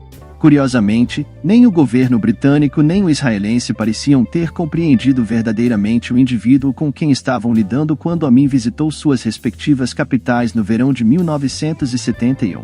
No entanto, logo começaram a suspeitar de sua verdadeira natureza, e isso rapidamente deu lugar ao arrependimento em julho de 1971. Enquanto Amin jantava no Palácio de Buckingham e se reencontrava com a Escócia de volta em Uganda, 2 americanos, um jornalista chamado Nicholas Troy e um professor de sociologia chamado Robert Seidel, que estavam investigando alguns dos primeiros assassinatos políticos associados ao regime de Amin, foram para os quartéis do exército em Umbarada. Eles foram avisados para não ir lá, mas ignoraram esses avisos, uma decisão que se provaria fatal. Ambos os homens foram assassinados nos quartéis. A reação americana foi rápida e uma investigação a qual um oficial jurídico americano chamado David Jeffries Jones foi designado foi lançada. Jones determinou rapidamente que a dupla havia sido assassinada pelos homens de Amin. No entanto, ele fugiu do país com medo por sua própria vida antes que a investigação pudesse ser concluída. O assassinato de Stroy e Seidel foi a primeira indicação séria de que Amin não seria o homem forte e confiável que o Ocidente acreditava que ele poderia ser em Uganda. Outros sinais mais claros de quão problemático Amin poderia ser começaram a surgir em breve. Tendo tido seu pedido por armas adicionais e armamentos modernos recusado pelos governos de Londres e Tel Aviv, Amin recorreu ao coronel Muammar al-Gaddafi, o ditador de fato da Líbia, após sua tomada de poder em 1969. Gaddafi havia se estabelecido em oposição às antigas potências coloniais, expulsando grande parte da comunidade colonial italiana e assumindo o controle de bases militares ocidentais que tinham significado estratégico na Guerra Fria, além de introduzir elementos da lei islâmica Sharia. Portanto, era bastante ominoso encontrar Amin buscando uma aliança com o líder líbio. E quando visitou a Líbia, Amin apresentou uma visão fantasiosa de seu próprio país e de si mesmo para obter apoio militar de Gaddafi. Por exemplo, Amin se retratou como um muçulmano comprometido e parece ter convencido Gaddafi de que até 70% da população de Uganda eram muçulmanos, enquanto o verdadeiro número estava na faixa de cerca de 6%, principalmente encontrados no noroeste do país, fazendo fronteira com o Sudão. No entanto, Gaddafi comprou as alegações de Amin, e o ugandense trouxe seu país para a Organização dos Estados Islâmicos e prometeu impor limites às liberdades religiosas dos cristãos em Uganda em troca das armas de Gaddafi. De volta a Uganda em 1972, a animalidade desencadeada pelo regime de Amin aumentou. Ela foi direcionada principalmente aos grupos étnicos Achuli e Lango que se opunham ao regime de Amin. No início de 1972, pelo menos 5.000 dessas pessoas haviam desaparecido, incluindo soldados, advogados, estudantes, líderes religiosos e figuras políticas locais. Muitas vezes, os corpos eram encontrados flutuando no rio Nilo. Neste estágio, no entanto, a mídia internacional estava amplamente inconsciente do que estava ocorrendo. Um incidente, no entanto, chamou a atenção geral, e isso foi em janeiro de 1972 em Mukula, perto da fronteira com a Tanzânia. No entanto, isso só foi amplamente divulgado porque havia transbordado para a Tanzânia. No entanto, enquanto a mídia ocidental e os serviços estrangeiros de outros países estavam bastante ignorantes do que estava ocorrendo em Uganda neste momento, o derramamento de sangue estava aumentando, e as cifras para o número de mortos e o número de deslocados durante a ditadura de Amin são notoriamente difíceis de determinar com precisão. Mas já no verão de 1972, dezenas de milhares haviam sido mortos ou forçados a fugir para o exílio na Tanzânia ou em outros lugares. Enquanto a perseguição religiosa e política crescia constantemente, ela só pioraria nos anos seguintes. A ação que tornou o regime de Amin notório para a mídia internacional ocorreu no outono de 1972 e envolveu a grande comunidade de asiáticos étnicos do país. O assentamento indiano e sul-asiático no leste da África era antigo, remontando pelo menos ao século XII, com o surgimento da primeira era de globalização na segunda metade do século XIX. Aumentou drasticamente, e ao final da Segunda Guerra Mundial em 1945, havia mais de 500 mil de asiáticos vivendo no leste da África, muitos deles vindos principalmente da Índia. No entanto, não era apenas isso. Havia uma grande comunidade de asiáticos em regiões como Quênia, Uganda, Tanzânia e Moçambique. Mas o fato de essa população asiática se espalhar pelo leste da África foi percebido como desempenhando um papel excessivamente grande nas economias dessas regiões. Até meados do século XX, os asiáticos haviam estabelecido uma posição dominante no comércio e na atividade industrial da região, de modo que 80 a 90% do comércio e indústria em Uganda estavam nas mãos da comunidade asiática aqui. Por exemplo, em 1948, foi registrado que, dos 195 descaroçadores de algodão, ou fábricas em Uganda, 183 eram administrados por pessoas de ascendência indiana, e isso se refletia na moeda em uso no país, as cédulas do shilling da África Oriental. A moeda usada pelo governo colonial britânico na região entre 1921 e 1969 tinha seus valores escritos em Gujarati, assim como em árabe e inglês. Pouco depois de ascender ao poder, Amin decidiu tentar remover grande parte da população asiática do país e tentar tirar o controle da atividade comercial e industrial em Uganda de suas mãos e colocá-lo nas mãos dos ugandenses étnicos. Consequentemente, em 4 de agosto de 1972, anunciou que aqueles de ascendência asiática em Uganda que não possuíssem cidadania ugandense completa teriam que deixar o país em 90 dias. Isso criou um dilema para o governo britânico, pois havia prometido na independência conceder cidadania britânica aos asiáticos que viviam na região, caso desejassem. Como resultado, um lugar lógico para muitos das dezenas de milhares de asiáticos não cidadãos que precisavam deixar Uganda era a Grã-Bretanha. No entanto, grandes setores do estabelecimento político britânico estavam preocupados com a possível chegada de dezenas de milhares de refugiados britânicos de Uganda. Como resultado, o governo de Edward Heath em Londres tentou dissuadir Amin de seu curso de ação e adiar a ordem de expulsão. À medida que o prazo no início de novembro de 1972 se aproximava, o pânico se instalava. Eventualmente, uma operação de evacuação de emergência das Nações Unidas foi necessária no último minuto para trazer 27 mil refugiados ugandenses de ascendência asiática para a Grã-Bretanha. Os motivos de Amin para a ordem de expulsão eram claros antes que dezenas de milhares de pessoas fossem forçadas a sair do país a caminho dos aeroportos e fronteiras. Aqueles que foram exilados à força foram geralmente roubados de tudo de valor que tinham. Aqueles que se opuseram dentro do país a isso, como o chefe de justiça Benedito Kiwanuka, sofreram um destino cruel. Kiwanuka era uma figura importante na transição para a independência em Uganda. Ele havia servido brevemente no início da década de 1960 como primeiro-ministro tecnocrata de Uganda, após a concessão do direito de autogoverno ao país e antes das eleições que trouxeram o bote. Ele havia sido preso pelo governo Boates em 1969, mas foi libertado por Amin quando este assumiu o poder em 1971. Inicialmente, ele tentou colaborar com o novo regime e foi nomeado chefe de justiça do país, mas suas críticas a Amin sobre o tratamento da comunidade asiática e outros problemas levaram à sua prisão em setembro de 1972. Ele foi executado em 22 de setembro pelas forças de Amin na prisão militar de Mark, Índia. A forma de sua execução é indicativa da insanidade de Amin. As orelhas, nariz e lábios de Kiwanuka foram cortados antes de ser castrado, eviscerado e incendiado. Outro aspecto muito significativo da expulsão da comunidade asiática em 1972 foi visto nos meses e anos seguintes, com o colapso da economia de Uganda. Os 50 mil a 60 mil asiáticos ugandenses que foram forçados a sair do país controlavam uma quantidade extensa do comércio e da indústria do país. Esses negócios foram agora entregues aos seguidores de Amin. Dentro do exército, no entanto, esses eram geralmente indivíduos que não tinham ideia de como administrar as empresas que lhes foram dadas, muitas vezes carecendo da alfabetização básica e habilidades numéricas necessárias para conduzir o comércio. Máquinas agrícolas usadas para a produção de alimentos eventualmente quebraram e não puderam ser consertadas.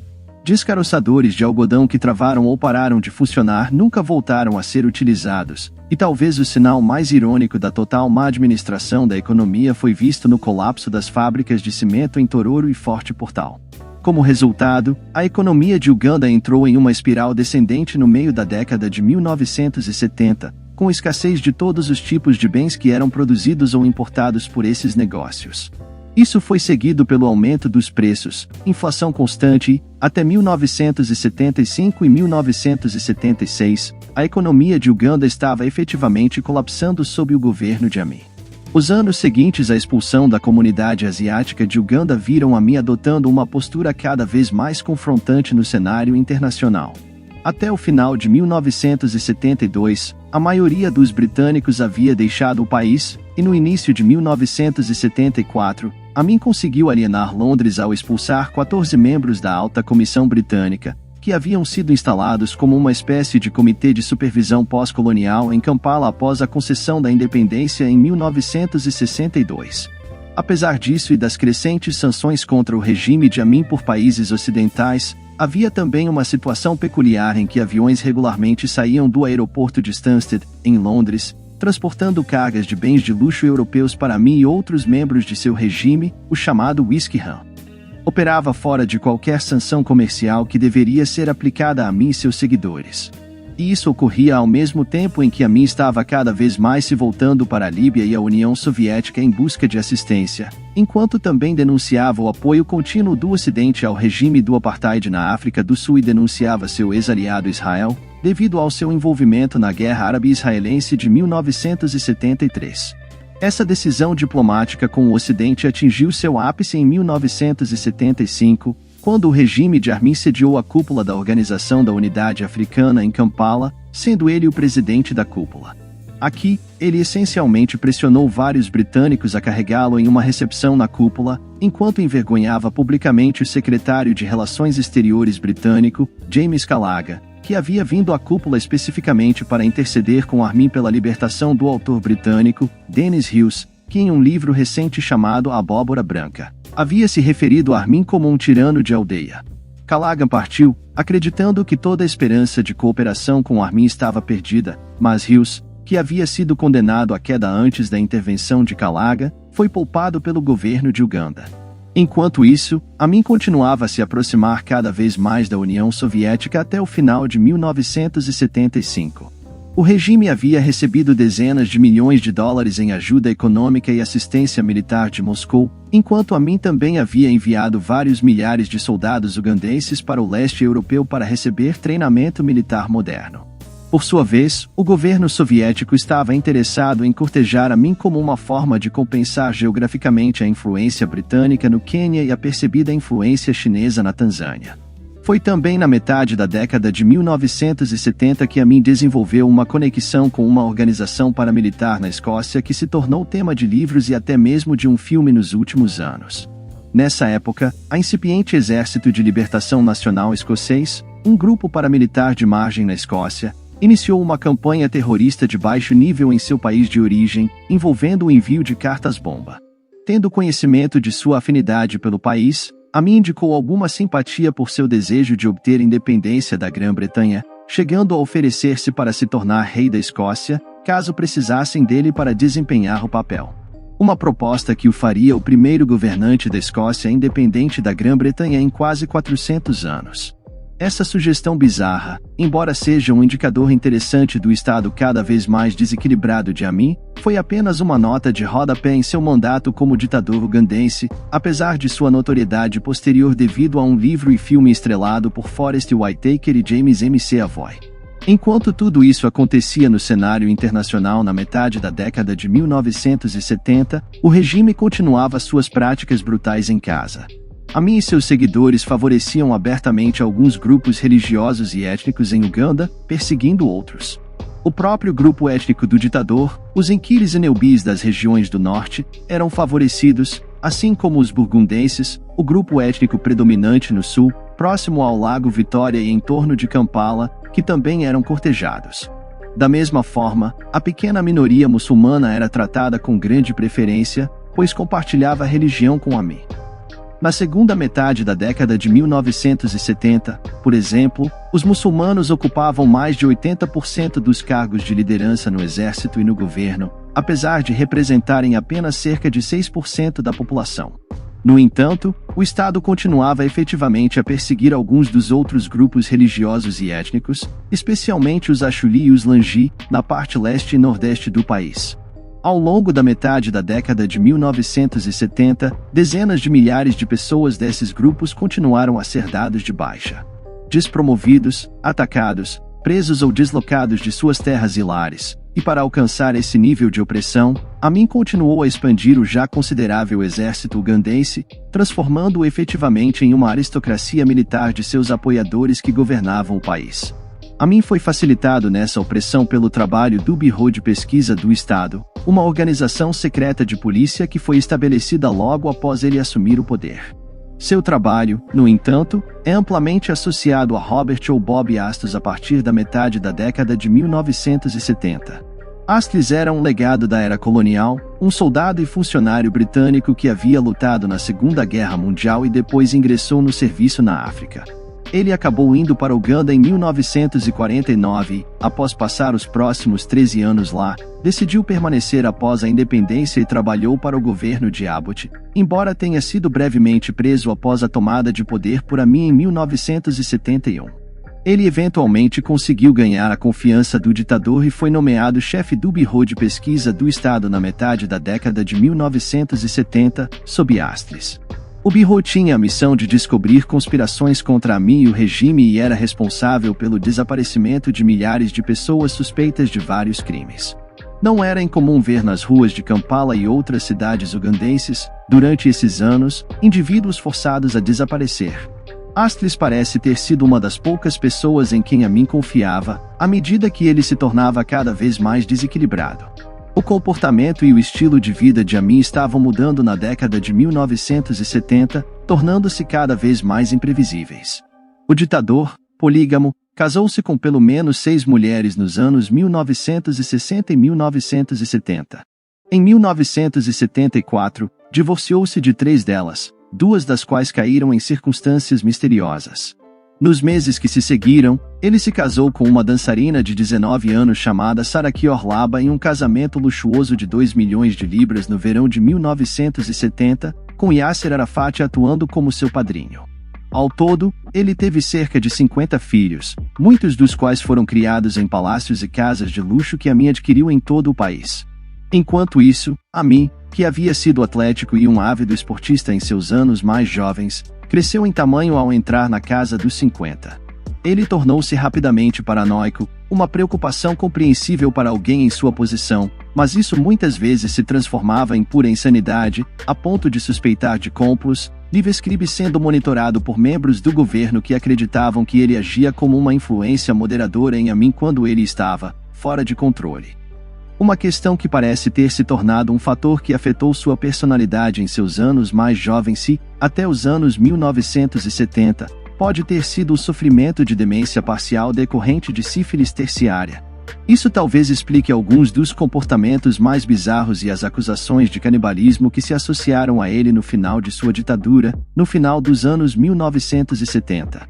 Um médico israelense que havia servido em Uganda algum tempo antes afirmou abertamente: "Não é segredo que Amin está sofrendo das fases avançadas de sífilis, que causaram danos cerebrais." Talvez isso também explique um telegrama que Amin enviou a Kurt Waldheim, o secretário-geral das Nações Unidas na época, elogiando as ações do ditador mais nóia da Alemanha, o monstro Adolf. A notícia da mensagem se espalhou rapidamente para líderes mundiais, e ficou cada vez mais claro após isso que a África lidava com um homem parcialmente insano. Enquanto isso, os elogios que Amin fazia às ações alemãs na Segunda Guerra Mundial prejudicaram suas relações com a União Soviética, um de seus últimos apoiadores, tanto economicamente quanto militarmente. Tudo isso se complicou em 1976, em um dos incidentes mais infames associados a Amin e seu regime. Em 27 de junho daquele verão, um avião da Air France foi sequestrado a caminho de Tel Aviv para Paris por Atenas. Foi desviado para o aeroporto de Entebbe, nos arredores de Kampala, e logo ficou claro para a mídia internacional que Amin estava em conluio com terroristas palestinos e membros do movimento guerrilheiro urbano alemão ocidental, o Revolutionäre Zellen, que havia orquestrado o sequestro. Nas horas seguintes, os passageiros não-judeus foram libertados do avião, e foram feitas exigências de que dezenas de prisioneiros políticos palestinos detidos em Israel fossem libertados. Caso contrário, a partir de 1º de julho, os sequestradores começariam a executar os reféns judeus. No entanto, O que se seguiu foi uma incrível operação de resgate, com comandantes israelenses voando de Israel para Uganda, reabastecendo em Nairobi e no vizinho Quênia para libertar os reféns no aeroporto de Entebbe. O aeroporto havia sido construído por empreiteiros israelenses anos antes, e eles conheciam o layout exato. Consequentemente, na noite de 4 de julho, cerca de 100 comandantes israelenses conseguiram pousar em um ataque surpresa, libertaram quase todos os reféns, destruíram a maioria dos aviões de caça da Força Aérea de Uganda estacionados em Entebbe e decolaram novamente para fora de Uganda em uma missão que durou apenas 90 minutos. Amin ficou desconcertado e enfurecido com o que aconteceu quando acordou na manhã seguinte. O papel de Amin em facilitar o sequestro de voos da Air France no verão de 1976 foi apenas uma das atividades cada vez mais incendiárias que ele estava realizando no cenário internacional. Na segunda metade da década de 1970, ficou claro que o governo queniano havia facilitado a missão israelense para libertar seus cidadãos em Entebbe, permitindo-lhes reabastecer em Nairobi. O regime queniano, sem dúvida, foi antagonizado pela atitude cada vez mais beligerante de Amin em relação a eles. Em 1902, os britânicos haviam incluído uma grande parte do que era o oeste do Quênia dentro das fronteiras do Protetorado de Uganda. Essas mesmas terras foram eventualmente devolvidas, para se tornar parte do Quênia quando este obteve independência. No entanto, em meados da década de 1970, Amin começou a pressionar uma alegação em grande parte infundada de que essa parte do oeste do Quênia era, na verdade, território ugandense ou parte de uma grande Uganda. Isso, sem dúvida, encorajaria o governo em Nairobi a facilitar a missão de resgate israelense em julho de 1976. Mas isso teve implicações, pois nas semanas seguintes ao episódio da Air France, Amin ordenou a queda de centenas, talvez milhares de quenianos étnicos que viviam em Uganda em represálias. Ao longo da década de 1970, líderes religiosos em toda Uganda ficaram cada vez mais preocupados com a natureza divisiva das abordagens do regime em relação aos cristãos ugandenses e sua população muçulmana. Amin havia deliberadamente cortejado a população muçulmana e oprimido algumas igrejas cristãs. O arcebispo da Igreja de Uganda, Janani Luvum, havia sido especialmente vocal sobre a necessidade de acalmar as tensões religiosas e, no final de 1976, presidiu uma conferência de líderes anglicanos, católicos e muçulmanos. Um acordo foi alcançado nesta reunião, afirmando que todos envolvidos trabalhariam para aliviar as divisões religiosas no país. No entanto, quando Amin, que não foi informado do encontro antecipadamente, soube disso, teve Luvum preso sob acusações fabricadas de ter conspirado para uma insurreição armada. Em 17 de fevereiro de 1977, Luvum foi efetivamente apresentado à mídia internacional. No dia seguinte, uma declaração foi emitida pelo regime de Amin alegando que o arcebispo havia caído em um acidente de carro. No entanto, ninguém foi enganado, e relatos posteriores sugerem que Amin até mesmo meteu bala em Luvumbo pessoalmente. O arcebispo foi subsequentemente aclamado, e outro sinal de quão instável Amin estava e o quão isolado seu regime havia se tornado, foi evidenciado quando ele não foi convidado para uma reunião dos chefes dos estados da Commonwealth pouco depois. As ações de Luvum e outros líderes religiosos indicavam a oposição crescente dentro de Uganda ao regime de Amin. Isso se estendia às fileiras de seu governo. Já em 1975, Emmanuel Blair Vaca, ministro das Finanças de Amin, havia desertado para a Grã-Bretanha durante uma visita a Londres. Mas o golpe mais prejudicial foi a deserção do ministro da Saúde, Henry Kiemba, em 1977. Kiemba rapidamente escreveu um relato interno do regime de Amin e o publicou como a State of Blood, com uma acusação contundente da insanidade e delitos humanos de Amin. No entanto, embora o desdém da comunidade internacional por Amin e seu regime prejudicasse severamente sua capacidade de governar Uganda, não o removeria do poder enquanto ele mantivesse um controle firme sobre o exército e o governo no país. Ele estava seguro em sua posição, mas isso estava cada vez menos claro. No final de 1977, uma divisão se desenvolveu dentro do exército ugandense entre aqueles que permaneceram leais a Amin e aqueles que favoreciam o vice-presidente, General Mustafa Adrisi, em detrimento do homem que Amin parecia estar se tornando. Ciente do crescente poder de Adrisi na tentativa de consolidar sua própria autoridade, Amin se envolveria em 1978 em um conflito fatal que marcaria o fim de seu regime. Por anos, as relações entre Uganda de Amin e a Tanzânia ao sul estiveram tensas, até hostis em alguns momentos. Foi aqui que Milton Obote se estabeleceu no exílio em 1971, e a partir daqui que a invasão mal-sucedida de Uganda foi lançada por alguns de seus apoiadores no outono de 1972. E agora, no final da década de 1970, tornou-se a fonte da derrubada final de Amin. No final do outono de 1978, tropas leais a Amin se amotinaram no sul de Uganda, perto da fronteira com a Tanzânia, quando alguns confrontos eclodiram. Aqui, Amin optou por transformar efetivamente o confronto em uma guerra com a Tanzânia. Uma que fortaleceria seu apoio dentro de Uganda e permitiria consolidar seu controle sobre o país. Essa decisão pode ter sido tomada de forma vacilante quando ele percebeu que havia perdido o controle de alguns elementos do exército na fronteira sul e queria reivindicar o crédito depois por suas incursões no território tanzaniano, de qualquer forma. As fases iniciais da guerra Uganda-Tanzânia foram favoráveis a Amin. No início do inverno, as forças ugandenses entraram em grande número no norte da Tanzânia e ocuparam a região de tal maneira que, ao final de 1978, Amin anunciou sua intenção de anexar a região de Kagera, no norte da Tanzânia. No entanto, a situação mudaria rapidamente em 1979. Em janeiro de 1979, o presidente tanzaniano Julius Nyerere começou a mobilizar as forças de defesa do povo tanzaniano com o objetivo de retaliar contra os exércitos de Amin. Eles foram acompanhados por um grande contingente de ugandenses contrários ao regime de Amin e que viviam no exílio na Tanzânia, conforme se moviam para o norte.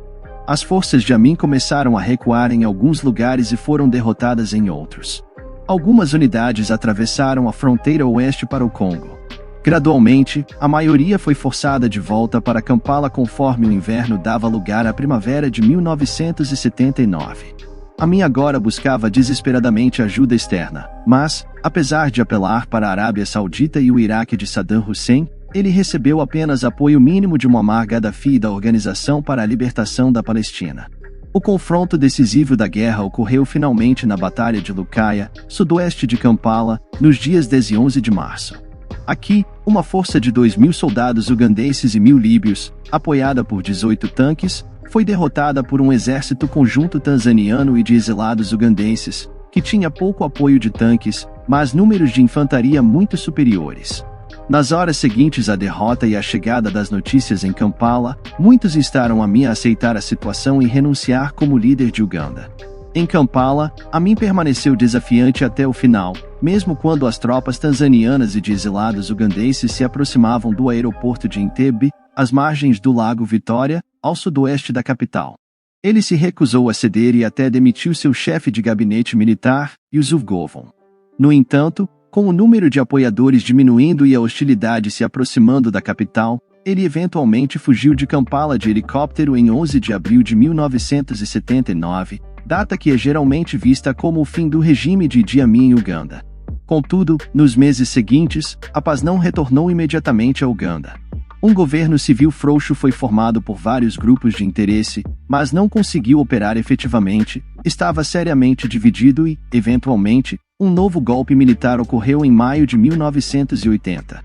Isso levaria, a curto prazo, a um governo militar, mas, ao contrário de Amin em 1971, o governador militar interino, Paulo Vonga, abriu caminho para eleições e uma transição para um governo civil no final de 1980. Nessas eleições, nada menos que Milton Obote foi eleito como o novo presidente de Uganda. A volta ao poder de Milton Obote nas eleições de 1980, no entanto, não ocorreu sem oposição.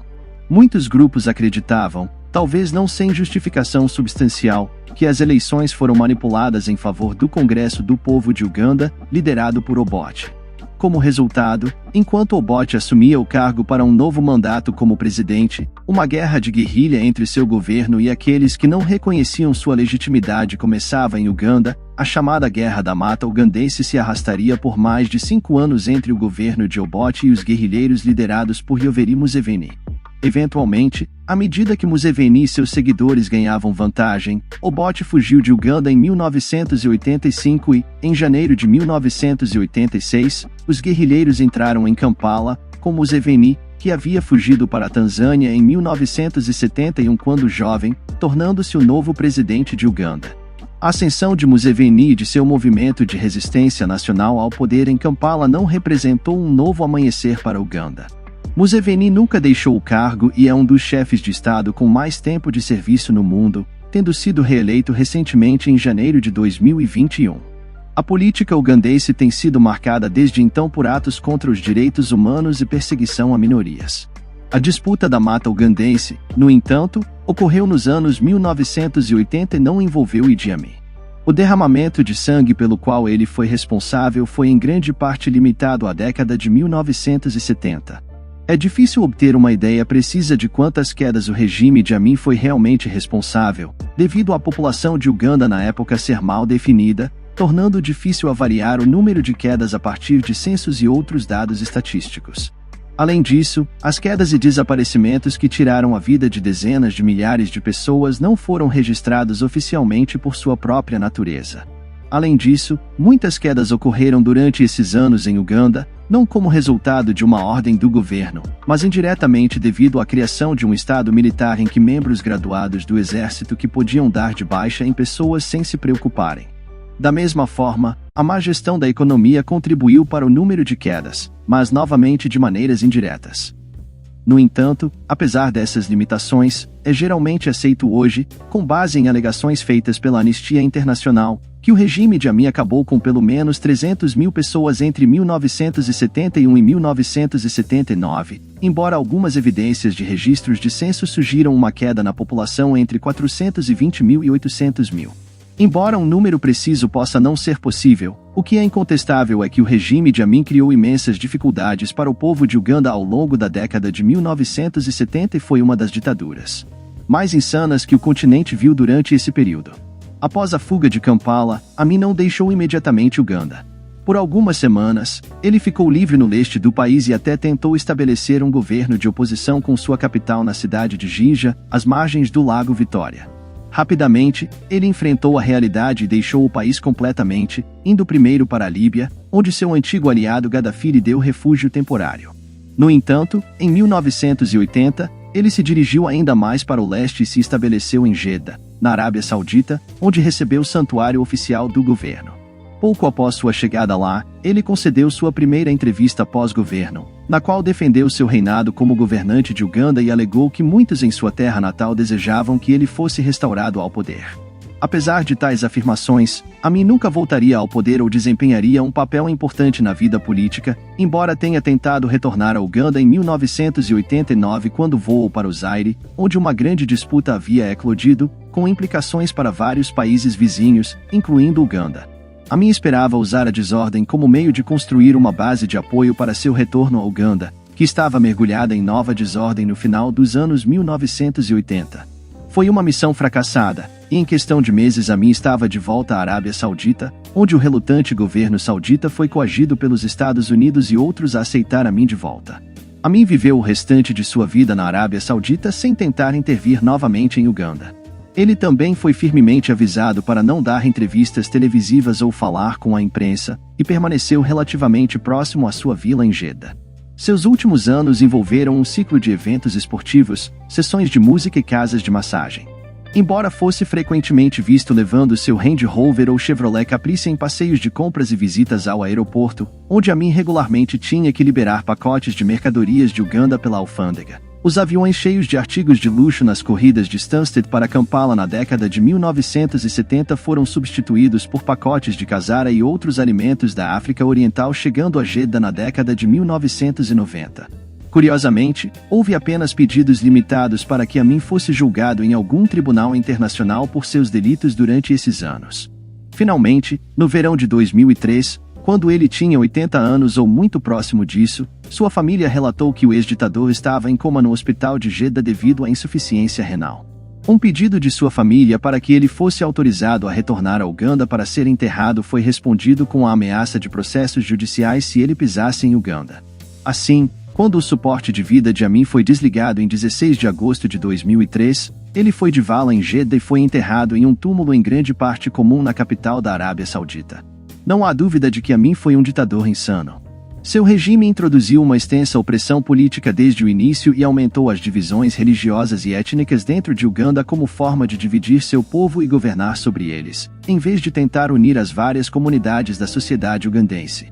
Para fazer uma Uganda forte no pós-independência, liderada por um indivíduo cada vez mais instável, possivelmente sofrendo de uma demência induzida pela sífilis, e que sempre foi um indivíduo imoral e excessivamente louco, o regime oprimiu grandes setores de seu povo ao longo da década de 1970. Não está claro quantas quedas o regime foi diretamente responsável, mas uma estimativa cautelosa sugere pelo menos 300 mil pessoas, enquanto a má administração da economia empobreceu ainda mais milhões. Conforme sua administração se tornou cada vez mais impopular, mesmo entre os grupos que Amin tentou cultivar explicitamente como seus aliados, o ditador buscou iniciar disputas regionais com os vizinhos de Uganda para fortalecer seu apoio em casa. A política de Amin, no entanto, teve efeito contrário, e a guerra com a Tanzânia em 1978 rapidamente levou à deposição e ao exílio de Amin no ano seguinte, encerrando o reinado de 8 anos de um dos mais brutais ditadores. No entanto, Amin chegou ao poder e a maneira como isso ocorreu serve como um lembrete marcante das falhas da descolonização da África nas décadas de 1950 e 1960. Amin foi treinado pelos britânicos e ascendeu ao poder dentro dos rifles africanos do rei, enquanto ele foi responsável por uma grande atrocidade contra civis em Uganda. Na véspera da independência do país, decidiu-se não submetê-lo a um tribunal marcial e encobrir o evento, pois não era considerado politicamente astuto processá-lo na época. Se isso tivesse sido feito, talvez o regime dele pudesse ter sido evitado. Posteriormente, os governos britânico e israelense o apoiaram na tomada do poder de Milton Obote em 1971, devido a seus próprios interesses geopolíticos. Essas preocupações estreitas e alto serviço facilitaram a ascensão e a manutenção de ditadores como Amin e Joseph Mobutu no Congo vizinho, através da independência na África. No entanto, aqueles que facilitaram a ascensão de Amin em 1971 não poderiam prever o que aconteceria. Entre 1971 e 1979, um ditador cada vez mais desequilibrado e seus seguidores foram responsáveis por acabar com centenas de milhares de ugandenses, deslocando muitos mais e desestabilizando toda a região da África Oriental. Por fim, a pena de tudo isso é que, depois de cair do poder em 1979, Amin pôde viver livremente no exílio e jamais pagou realmente por seus atos.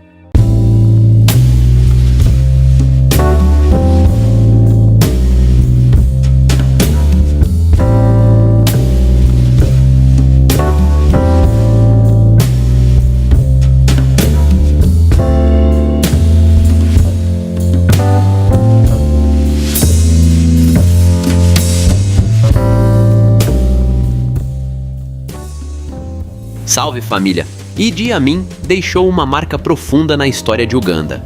O homem que um dia foi aplaudido por suas conquistas militares se tornou o arquiteto de um regime de temor. Quando seu governo finalmente desmoronou em 1979, Amin fugiu para o exílio e nunca enfrentou a justiça por seus atos. Ele viveu seus últimos dias longe do caos que causou, protegido em países estrangeiros. E enquanto ele se manteve isolado do mundo, o legado de destruição que deixou em Uganda perdura até hoje. Mas a história de Uganda não terminou com Amin. O povo que resistiu ao seu reinado se ergueu, superando o medo e a destruição.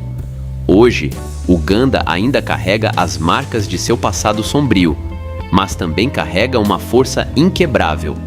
A força de um povo que se recusa a ser definido pelos erros de seus líderes. A vida de Amin é um lembrete do poder absoluto e suas consequências devastadoras, e sua queda. Um exemplo de que até os ditadores mais implacáveis podem ser derrubados. Uganda seguiu em frente, e o nome de Amin agora faz parte de um passado que nunca será esquecido, mas que também nunca será repetido. Eu agradeço a todos que ficaram até o final. Se vocês gostaram desse vídeo, não esqueçam de deixar seu like, se inscreverem no canal e compartilharem nosso conteúdo. Até a próxima!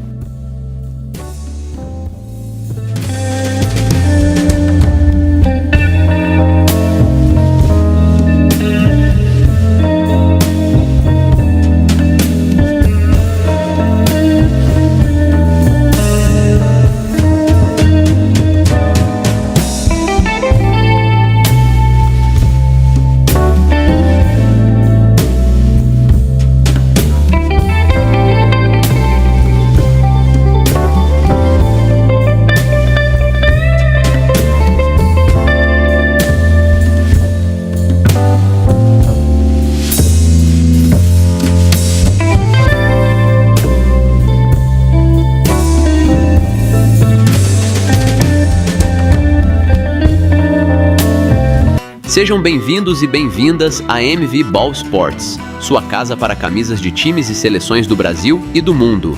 Encontre as melhores camisas dos maiores clubes e seleções. Do Real Madrid ao Paris Saint-Germain, do Brasil à Argentina, temos tudo para você torcer com orgulho.